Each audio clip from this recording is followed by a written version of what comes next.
ప్రపంచ కప్లో యువ భారతం మెరిసింది. కౌలాలంపూర్ వేదికగా జరిగిన అండర్-19 ఉమెన్స్ టీ20 ప్రపంచ కప్ సెమీస్లో ఆల్రౌండ్ పర్ఫార్మెన్స్తో ఫైనల్లోకి అడుగుపెట్టింది. ఇంగ్లాండ్తో జరిగిన రెండో సెమీఫైనల్లో ఇంగ్లాండ్ను 9 వికెట్ల తేడాతో ఘన విజయం సాధించింది. 114 పరుగుల విజయ లక్ష్యంతో బరిలోకి దిగిన టీమిండియా మరో 5 ఓవర్లు మిగిలి ఉండగానే టార్గెట్ పూర్తి చేసింది. ఫిబ్రవరి 2న జరిగే ఫైనల్ మ్యాచ్లో దక్షిణాఫ్రికాతో టీమిండియా తలపనుంది. మొదటి బ్యాటింగ్ చేసిన ఇంగ్లాండ్ 20 ఓవర్లలో 8 వికెట్ల నష్టానికి 113 పరుగులు చేసింది. డివినా ఫెరిన్, కెప్టెన్ అభినార్ఘవ్ తప్ప ఇతర బ్యాటర్స్ రాణించలేకపోయారు. ఫెరిన్ 40 బంతుల్లో 6 ఫ్లోర్లు 2 సిక్సర్లతో 45 పరుగులు చేయగా నార్గో 25 బంతుల్లో 3 ఫోర్లు 2 సిక్సర్లతో 30 పరుగులు చేసింది. పారుణిక సిసోడియా, వైష్ణవ్ శర్మ బంతితో ఆకట్టుకున్నారు. ఇద్దరూ చెరో 3 వికెట్లు పడుకుంటారు. ఆయుషి శుక్లాకు 2 వికెట్లు దక్కాయి.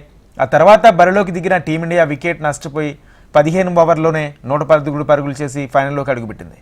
లక్ష్య ఛేదంలో కమిలిని, త్రిషా జోడీ తొలి వికెట్కు 60 పరుగుల భాగస్వామిని నెలకొల్పారు.